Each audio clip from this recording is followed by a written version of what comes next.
ठीक है, तो आज हम देखेंगे पाइथागोरस थ्योरम जो हमारा यूनिट चल रहा है उसमें प्रैक्टिस से 2.1। ठीक है, तो हमने देखा पाइथागोरस थ्योरम क्या होता है, उसका कन्वर्स क्या होता है, हमने प्रूफ भी देखा, कुछ प्रॉपर्टी हमने पढ़े, थ्योरम ऑफ ज्योमेट्रिक मीन का हमने थ्योरम पढ़ा, और सिमिलरिटी इन राइट ट्रायंगल पढ़ा, और 30, 60, 90 डिग्री वाली प्रॉपर्टी हमने पढ़ा, और 45, 45, 90 वाली प्रॉपर्टी हमने पढ़ा। साथ में पाइथागोरियन ट्रिपलेट क्या होता है वो भी पढ़ा। तो उसी से रिलेटेड एक्सरसाइज है प्रैक्टिस से 2.1। तो देखो फर्स्ट क्वेश्चन क्या है, identify with reason which of the following are Pythagorean triplets. तो पाइथागोरियन ट्रिपलेट्स कौन से है ये हमें फाइंड करना है इसमें से। बहुत ही इजी है, कुछ प्रॉब्लम हमने लिया था जब हमने पाइथागोरियन ट्रिपलेट, ठीक है, इंट्रोडक्शन दिया था उसको। तो इसमें से कुछ एग्जांपल ऑलरेडी हम कर चुके हैं। क्या देखो, मैं एक दो एग्जांपल सॉल्व करके देता हूँ, फिर आपको उस तरह से सेम स्टेप आपको फॉलो करना है। तो सॉल्यूशन, ठीक है, तो फर्स्ट हम कंसीडर करेंगे नंबर 1। तो क्या करना है, हमें गिवन ट्रिपलेट पहले लिख लेना है।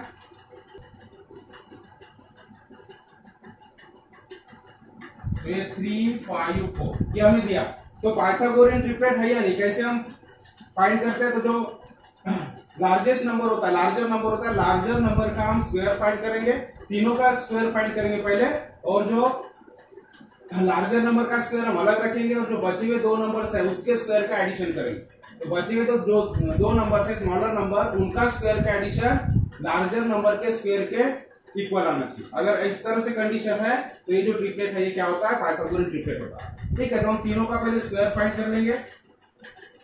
सो 3 square is equal to 9, 5 square is equal to 25 and 4 square is equal to 60। अब इसमें से हमारा लार्जर नंबर है 5 है, तो इसको हम छोड़ देंगे और 3 और 4 का स्क्वायर का एडिशन करेंगे। ठीक है, तो 3 square plus 4 square is equal to 9 plus 16 is equal to 20। तो हमें क्या मिल रहा है, जो लार्जर नंबर को छोड़ के बाकी जो नंबर्स है उनके स्क्वायर का एडिशन हम कर रहे हैं। तो 3 स्क्वायर प्लस 4 स्क्वायर करें तो 9 प्लस 16 हो जाएगा इज इक्वल टू 25। अब ये किसके बराबर है, ये दोनों स्मॉलर नंबर के स्क्वायर का एडिशन लार्जर नंबर के स्क्वायर के बराबर है। इसका मतलब therefore we can write 5 square is equal to 3 square plus 4 square. इसका मतलब 5 का स्क्वायर 3 के स्क्वायर और 4 के स्क्वायर के सम के बराबर है। ठीक है, इसका मतलब ये क्या है, पाइथागोरियन ट्रिपलेट, मतलब लार्जर नंबर का स्क्वायर स्मॉलर नंबर के रिमेनिंग जो दो नंबर्स है उसके स्क्वायर के सम के बराबर। Therefore it is A Pythagorean triplet. क्या लिख लेंगे, here square of larger number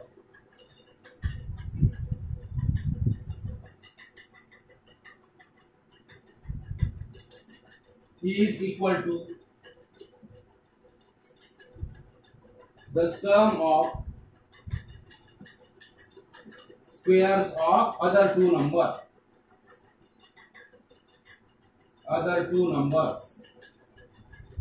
and therefore 3, 5, 4 is Pythagorean triplet.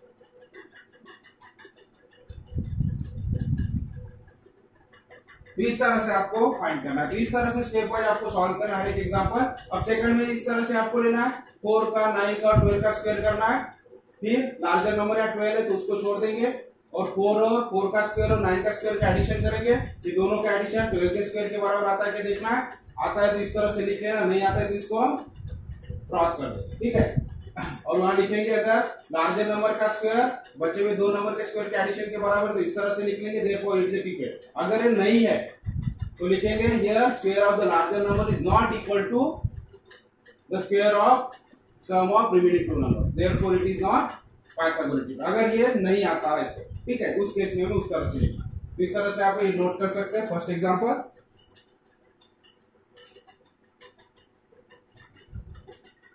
अभी देखो हम सेकंड ट्रिपलेट की बात करेंगे। तो सेकंड ट्रिपलेट है 4, 9, 12। तो हमने लिख लिया गिवन ट्रिपलेट 4, 9, 12। तो तीनों जो नंबर्स है उसका हम स्क्वायर कर लेंगे। तो 4 का स्क्वायर 16, 9 का स्क्वायर 81 एंड 12 का स्क्वायर 144। अब लार्जर नंबर 12 है तो इसको छोड़ दो, बचे हुए जो दो नंबर है 4 और 9 इसका हम स्क्वायर का एडिशन करेंगे। तो 4 square plus 9 square equal to क्या होगा, 16 प्लस 81 एंड 16 प्लस 81 कितना होता है 97। लेकिन 97 इज नॉट इक्वल टू 144, ये 144 है, ये 97 है, मतलब इक्वल है क्या, नहीं है। इसका मतलब लार्जर नंबर का स्क्वायर ये अदर टू नंबर्स के स्क्वायर के सम के बराबर नहीं है। तो इसको हम कैसा लिखेंगे, therefore 12 square is not equal to, equal को क्रॉस करो यानी not equal to 4 square plus 9 square, इक्वल नहीं है। इसका मतलब क्या हुआ, here square of larger number is not equal to the sum of the squares of other two numbers and therefore this triplet 4 9 12 is not Pythagorean triplet. आगे ध्यान में, तो पाइथागोरियन ट्रिपलेट कब होता है, जब लार्जर नंबर का स्क्वायर अदर टू नंबर्स के स्क्वायर के सम के बराबर होता है। तो यहाँ ये सम अलग आ रहा है, तो लार्जर नंबर का स्क्वायर अदर टू नंबर्स के स्क्वायर के सम के बराबर इक्वल नहीं है, इसलिए पाइथागोरियन ट्रिपलेट नहीं है। तो इस तरह से आपको सॉल्व करना। हम बाकी के एग्जांपल्स देख लेंगे इसी तरह। अब देखो थर्ड ट्रिपलेट 5 12 एंड 30। तो 5 12 30 तो तीनों का हम स्क्वायर कर लेंगे। 5 का स्क्वायर आ गया 25, 12 का स्क्वायर हो गया 144, 30 का स्क्वायर हो गया 169। या स्मॉलर लार्जर नंबर को अलग कर दो, तो दो स्मॉलर नंबर है 5 एंड 12, तो 5 स्क्वायर प्लस 12 स्क्वायर करेंगे तो 25 प्लस 144 हो जाएगा इक्वल टू 169।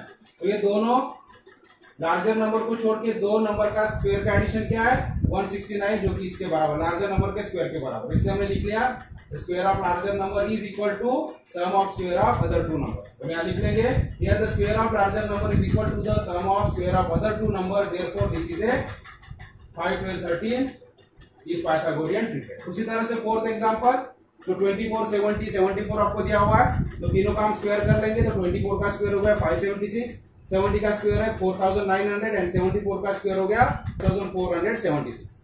ठीक है, तो 74 लार्जर नंबर है, तो अदर टू नंबर्स कौन से 70 एंड 24, तो दोनों के स्क्वायर का एडिशन करेंगे।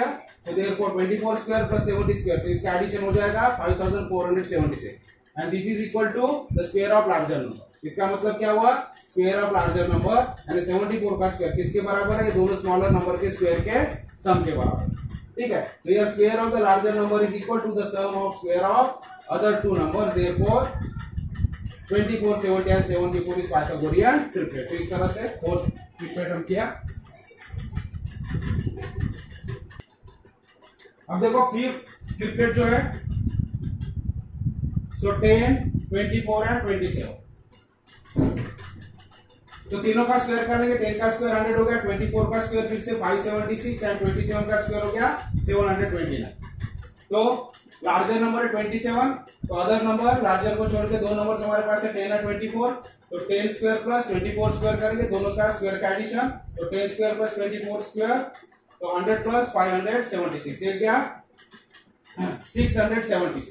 अब ये आ रहा है 676 और ये है 729, दोनों इक्वल है क्या, नहीं है, मतलब दो नंबर का स्क्वायर, ये जो लार्जर नंबर है उसके स्क्वायर, दो नंबर के स्क्वायर का एडिशन जो लार्जर नंबर है उसके स्क्वायर का एडिशन के इक्वल नहीं है। इसका मतलब ये पाइथागोरियन ट्रिपलेट नहीं है। तो इसको हम लिख लेंगे कि जो लार्जर नंबर है उसका स्क्वायर अदर टू नंबर के स्क्वायर के इक्वल नहीं है। तो इक्वल को काट देंगे तो इक्वल नहीं है, not equal, this is not equal to this, and therefore we can write here square of larger number is not equal to sum of squares of other two numbers, therefore 10 24 27 is not Pythagorean triplet। तो ये Pythagorean triplet नहीं है।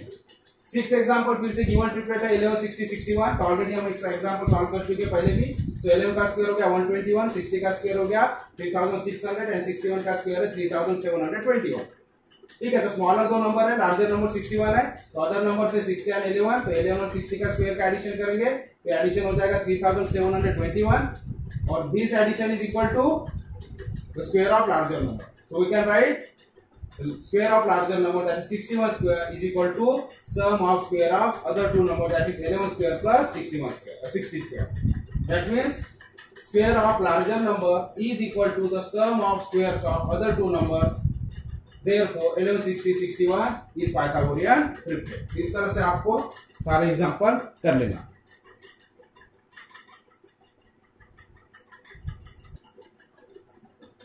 देखो question number second, in figure angle MNP 90 degree. तो आपको एक triangle दिया है, MNP ट्राइंगल है, उसमें एंगल MNP मतलब ये एंगल 90 डिग्री का है। Segment NQ perpendicular to segment MP, तो MP है हाइपोटेनस है और NQ इसके ऊपर परपेंडिकुलर है। MQ हमें 9 दिया है, MQ 9, QP हमें 4 दिया है, QP 4 दिया है और फाइंड करना है NQ। तो बहुत ही सिंपल एग्जांपल है। तो कौन सा थ्योरम यूज करेंगे हम, थ्योरम ऑफ ज्योमेट्रिक मीन। क्योंकि हमें एन क्यू फाइंड करना है। तो जब भी राइट एंगल ट्रायंगल में राइट एंगल से परपेंडिकुलर ड्रॉ करते हैं हाइपोटेन्यूज के ऊपर, तो ये जो लेंथ होती है परपेंडिकुलर की, ये फाइंड करने के लिए हमारे पास कौन सा थ्योरम है, तो थ्योरम ऑफ ज्योमेट्रिक मीन। ठीक है, so N Q square is equal to M Q into Q P, ये फार्मूला हमें यूज करना। ठीक है, तो सोल्यूशन में हम लिख लेंगे, क्योंकि हमें एन क्यू फाइंड करना है और ऑलरेडी डिवीजन के हमको वैल्यूज दिया होगा। तो solution in triangle M N P, तो जो ट्रायंगल राइट एंगल ट्रायंगल है, तो एंगल हमें लिखना है कौन सा 90 डिग्री का, और किस तरह से परपेंडिकुलर हाइपोटेन्यूज के ऊपर मेंशन करना है, उसी के ऊपर हम प्रॉपर्टी मेंशन करेंगे। So in triangle M N P, angle M N P is equal to 90 degree and segment NQ perpendicular to segment MP, therefore NQ square is equal to MQ into QP by theorem of geometric mean.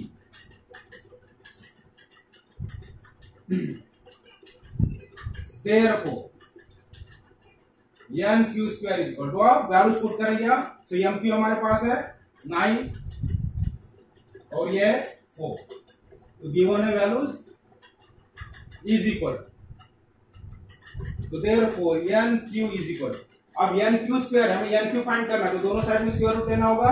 तो N Q is equal to square root of 9 into 4 and therefore NQ is equal to 3 into 2 is equal to 6। तो इस तरह से answer हो गया, हमें find करना था NQ, तो NQ is equal to 6 answer हो।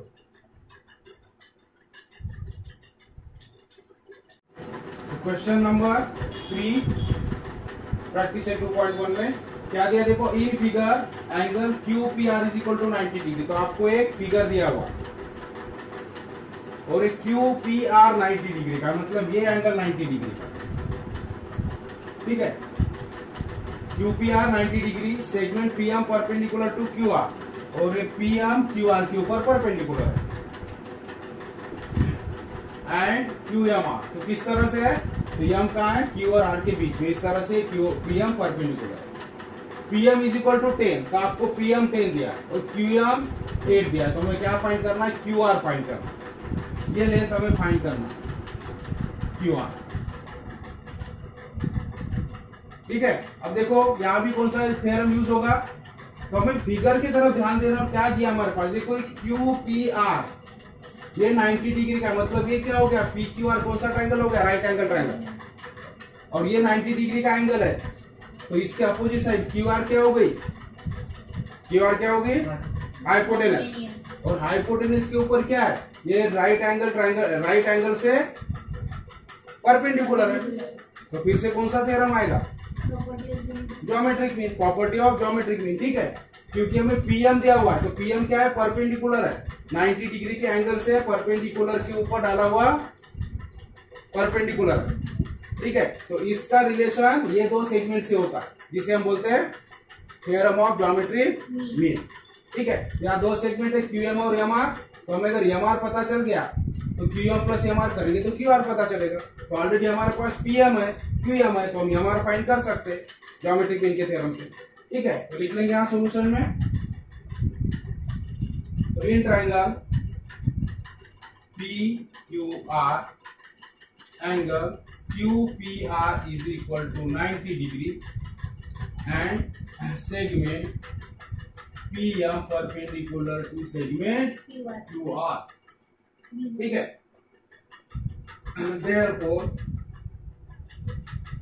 क्या ले सकते हैं हम, therefore PM square is equal to, PM square is equal to क्या हो जाएगा, QM into MR, QM into MR by theorem of geometric mean. Therefore values put करेंगे हम, PM हमें मालूम है, देयरफॉर PM कितना है, 10 दिया हुआ है, तो ये हो जाएगा 10 का square is equal to, QM हमें दिया हुआ है 8 इंटू MR हमें फाइंड करना पहले। ठीक है, तो यहाँ लिख लेंगे गिवन, ये क्वांटिटीज दिया हुआ है 10 और फाइंड करो 10 का स्क्वायर 100 और ये हो जाएगा 8 टाइम्स mr। तो mr इज इक्वल टू क्या होगा 100 divided by 8। so therefore mr is equal to 100 divided by 8 is equal कितना होगा 12.5। 12.5।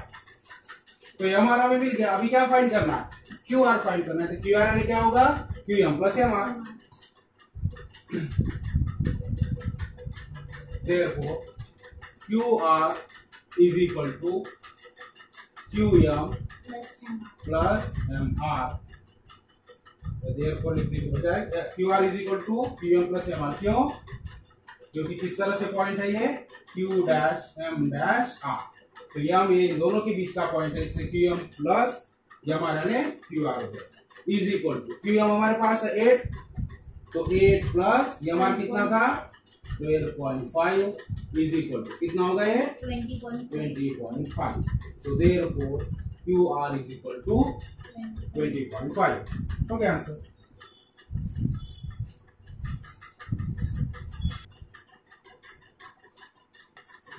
अभी देखो fourth example see figure find RP and PS. तो आपको फिगर दिया हुआ है ट्रायंगल दिया है पी ठीक है पीएसआर जिसमें आपको फाइंड करना आरपी एंड पीएस। तो आरपी मतलब ये हो गया और पीएस मतलब ये हो गया। अब ऑलरेडी ये ट्रायंगल में देखो 90 डिग्री का सिंबल है 90 डिग्री का होता है। भले यहाँ क्वेश्चन में कुछ दिया नहीं आपको बोला है इंफॉर्मेशन गिवन इन ठीक है यूजिंग द इंफॉर्मेशन। तो आपको यहाँ फिगर में इंफॉर्मेशन दिया हुआ यहाँ देखो क्या है ये 90 डिग्री का मतलब ट्रायंगल क्या है राइट एंगल ट्रायंगल है। तो ये पी आर क्या हो गया हाइपोटेन्यूज। फिर आपको एक एंगल दिया है 30 डिग्री का ठीक है। अब सिंपल ये 90 का है ये 30 का है तो ये एंगल कितने का होगा 60 का सिंपल ठीक है। फिर हम कौन सा अभी हमको आरपी और पीएस चाहिए तो पीएस फाइंड करना और आरपी फाइंड करना। तो कौन सा थ्योरम लगाएंगे हम तो जब भी राइट एंगल ट्रायंगल 30 60 और 90 का होता है तो अगर एक साइड आपको कोई भी दी है तो हम दूसरी बाकी की दो साइड फाइंड कर सकते हैं। कौन से थ्योरम से 30 60 90 वाले थ्योरम से हो गया। आपको ये दो साइड फाइंड करना solution. So in triangle PSR angle PSR is equal to 90 degree ठीक है। एंगल कौन सा दिया फिर SPR is equal to 30 degree. Therefore तीसरा एंगल क्या होगा ये कितने का होगा 60 डिग्री। देयरफॉर एंगल SRP या PRS is equal to 60 degree ठीक है। वाई रिमेनिंग एंगल बचा हुआ एंगल है। अगर एक एंगल 90 का है दूसरा 30 का है तो 120 हो जाएंगे तो बचा हुआ एंगल क्या होगा 60 डिग्री तो उसको बोलते हैं रिमेनिंग एंगल। देयरफॉर क्या होगा तो हमें कौन सी साइड फाइंड करना। अभी ये जो आपको साइड दिया है कौन सी साइड है 30 के अपोजिट साइड आपको दिया है ठीक है। तो कौन सा हम पहले रेशियो यूज करेंगे 30 के अपोजिट वाला। तो 30 के अपोजिट वाला है ना SR इज इक्वल टू क्या होगा half of hypotenuse. So therefore SR is equal to half of hypotenuse यानी PR या RP ठीक है। Why property of 30 degree 60 degree 90 degree triangle. ये प्रॉपर्टी की वजह से जो SR होती है मतलब 30 के अपोजिट वाली साइड हाइपोटेन्यूज के हाफ होती है ठीक है। देयरफॉर SR हमें दिया है 6 is equal to half into RP. तो देयरफॉर आरपी क्या हो जाएगा ये आरपी डिवाइडेड बाय 2 तो 2 इधर मल्टीप्लाई हो जाएगा। तो therefore RP is equal to 6 into 2 is equal to 12 हो गया। हमें आरपी मिल गया।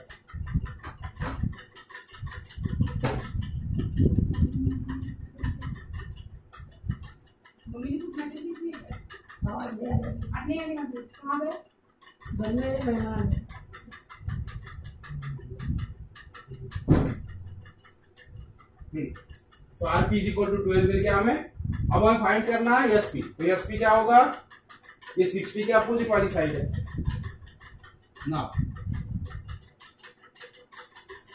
पीएस या एस, ठीक है। तो पीएस आपको पूछा तो पीएस इज इक्वल टू क्या होगा, √3/2 times RP. Again what property of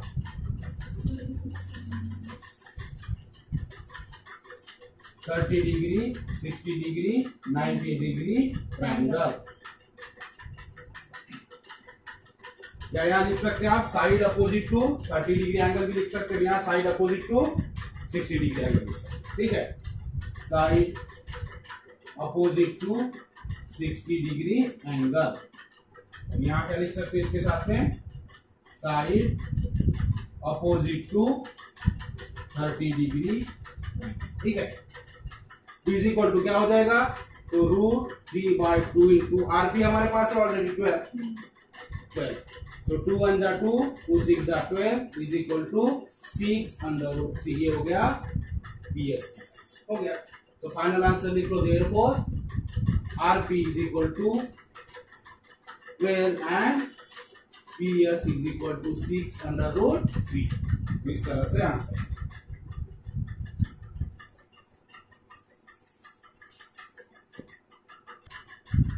अभी देखो fifth question, for finding A B and B C with the help of information given in figure complete the following activity. आपको एक activity दिया है, एक figure यहाँ दिया, फिगर में कुछ इंफॉर्मेशन दिया। So A B and B C हमें फाइंड करना है, ठीक है। जो इंफॉर्मेशन आपको यहाँ दिया है फ्रॉम द गिवन इंफॉर्मेशन, तो ये एक्टिविटी आपको दिया है और इस फिगर का यूज करके हमें बॉक्सेस भरना है और ए बी और बी सी हमें फाइंड करना। अब देखो यहाँ क्या दिया है, ये 90 डिग्री का ए बी सी ट्रायंगल है, ये 90 डिग्री का मतलब राइट एंगल ट्रायंगल है, और A B is equal to B C दिया। ये दोनों ए बी और बी सी इक्वल है। आगे दिन में तो जब भी राइट एंगल ट्रायंगल में अगर परपेंडिकुलर साइड इक्वल होंगी तो इनके अपोजिट एंगल क्या हो जाएंगे, 45, ठीक है। क्योंकि ये एंगल 90 डिग्री का है और ए बी और बी सी इक्वल है, तो इक्वल अगर दो साइड इक्वल होती है ट्रायंगल में तो उसके अपोजिट एंगल भी क्या हो जाते हैं, इक्वल हो जाते हैं। तो ये एंगल और ये एंगल क्या हो जाएंगे, इक्वल हो जाएंगे। लेकिन ये 90 का है तो ये दोनों का एडिशन भी 90 आना चाहिए। तो दोनों का एडिशन 90 और दोनों इक्वल कब हो सकते हैं, जब दोनों 45 हो। तो ये 45 का हो जाएगा और ये भी 45। अब कौन सा ट्रायंगल बन गया है, 45 45 90 ट्रायंगल, ठीक है। तो यहाँ 45 वाला 90 वाला 45 45 90 वाला थ्योरम यूज करेंगे। अब देखो यहाँ डायरेक्टली शॉर्ट में दिया है A B is equal to B C, तो हमें बॉक्स में भरना है। तो A B is equal to B C क्या गिवन है, यहाँ क्या लिखेंगे हम, गिवन, ठीक है। एंगल बी ए सी, तो angle B A C is equal to किसके बराबर हो जाएगा, बी सी ए के बराबर। तो यहाँ क्या लिखेंगे हम, एंगल बी सी ए, इसको बी सी ए बोल सकते हो या ए सी बी भी बोल सकते हैं, ठीक है, दोनों तरह से। अब यहाँ रीजन वगैरह कुछ आगे दिया नहीं है। फिर ए बी, तो आगे ध्यान में दो एंगल इक्वल होंगे। अब A B is equal to B C, क्योंकि 45 45 का एंगल है, तो कौन सा थ्योरम यूज करेंगे आप, A B is equal to B C is equal to A C, मतलब यहाँ क्या हो गया, हाइपोटेनस। तो 45 45 90 का थ्योरम क्या होता है, क्या होता है, A B is equal to B C is equal to 1/√2 times hypotenuse. तो ये क्या हो जाएगा, 1/√2 इंटू हाइपोटेनस, यानी वैल्यूज पुट करेंगे। तो 1/√2 इंटू √8, 1/√2 इंटू, अब √8 को हम लिख सकते हैं 4 इंटू 2, और 4 का स्क्वायर रूट हो जाएगा 2 और अंडर रूट में रहेगा 2। अब √2 क्या हो जाएंगे, cancer, 2 into 1 2। Therefore AB is equal to BC is equal to क्या हो जाएगा, 2। यहाँ देखो शॉर्ट में उन्होंने BAC, ठीक है। तो यहाँ में 45 के लिए इसको हम इस तरह से भी कर सकते हैं, एक थोड़ा सा ऐड कर लो आपको ध्यान में रखने के लिए, इज इक्वल टू 45।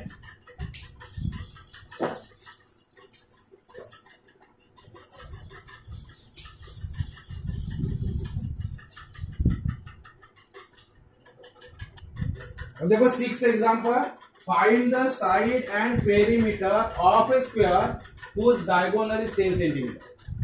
ठीक है, तो आपको क्या फाइंड करना है, स्क्वायर है, उस स्क्वायर की साइड हमें फाइंड करना है, और पेरीमीटर यानी क्या होता है, सभी साइड का एडिशन यानी पेरीमीटर होता है। तो हमें साइड फाइंड हो गई तो पेरीमीटर भी मिलेगा।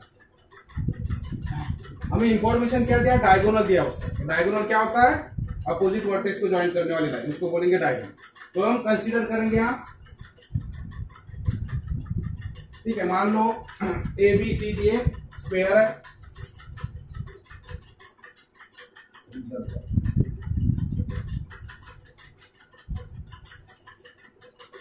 तो A B C D square है, और बी डी क्या हो जाएगा इसका, diagonal.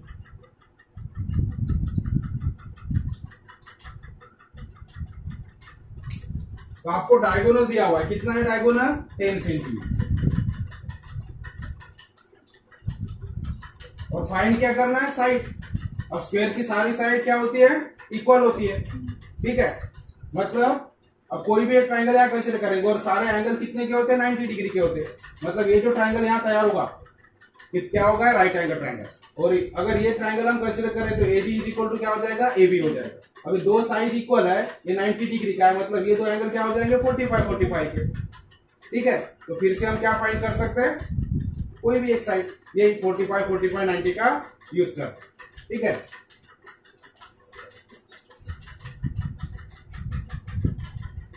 So let quadrilateral ABCD is a square। तो quadrilateral ABCD स्क्वायर है, और स्क्वायर में diagonal BD is equal to 10 centimetre. आपको एक डायगोनल दिया 10 सेंटीमीटर, तो BD को हम डायगोनल मान लें, ठीक है। सो इन ट्राइंगल, यहाँ ट्राइंगल कोई भी है, ये ट्राइंगल भी आप कंसिडर कर सकते हो, ये भी कोई भी एक कंसिडर करो, तो हम इसको कंसिडर कर लेते हैं। तो इन ट्राइंगल ABD, तो ABD इस ट्राइंगल, ठीक है, क्या है, angle BAD is equal to क्या हो जाएगा, 90 degree, why, angle of square. तो स्क्वायर के सारे एंगल क्या होते हैं, 90 डिग्री के होते हैं, और एंगल ये क्या है, 90 डिग्री का, क्यों, स्क्वायर का एंगल। तो BAD, तो एंगल BAD 90 डिग्री का हो गया। फिर हमारे पास क्या है, side AB is equal to side AD। अब AB is equal to AD है, देयरफॉर ये दो एंगल क्या हो जाएंगे, 45, ठीक है। So therefore angle ABD is equal to angle ADB is equal to 45 degree, ठीक है। इसका मतलब क्या हो गया, ये जो ट्रायंगल हो गया, therefore triangle ABD is 45 degree 90 triangle. And therefore अगर इस तरह से कंडीशन है तो हम क्या निकालेंगे, अब एक साइड हमें मालूम है हाइपोटेनस, तो ये साइड हम निकाल सकते हैं। तो साइड क्या होती है, therefore AB is equal to AD, दोनों साइड इक्वल है, और साइड क्या होगी, 1/√2 times BD is equal to 1/√2 into BD कितना है, 10।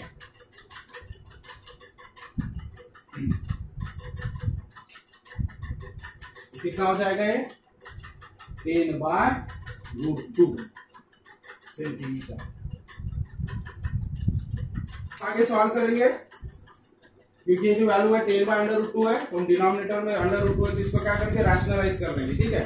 तो √2 से मल्टीप्लाई एंड डिवाइड करेंगे, तो क्या हो जाएगा, 10/√2 इंटू √2 बाय √2, ठीक है। तो डिनोमिनेटर यहाँ √2 इंटू √2 क्या हो जाएगा, 2 हो जाएगा। तो हमें क्या मिलेगा, इज इक्वल टू 10/√2/2, ठीक है। सो 10 इंटू √2, 10/√2, और √2 इंटू √2 2 हो जाएगा, इज इक्वल टू 5/√2। सो 2 5 10 और 5/√2 हो जाएगा। So AB is equal to AD मिल गया हमें 5/√2 से। So therefore AB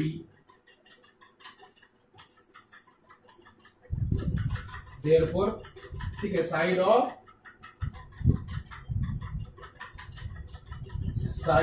square is 5/√2 centimetre. तो स्क्वायर की साइड कितनी होगी 5/2 सेंटीमीटर की। अब हमें क्या फाइंड करना है पेरीमीटर। पेरीमीटर यानी क्या होता है स्क्वायर का पेरीमीटर यानी 4 टाइम्स साइड। यहां लिख लेंगे now perimeter of square is equal to 4 into side is equal to 4 into 5/2 is equal to 20/2 centimetre. तो इस तरह से पेरीमीटर ऑफ स्क्वायर हो गया 20/2।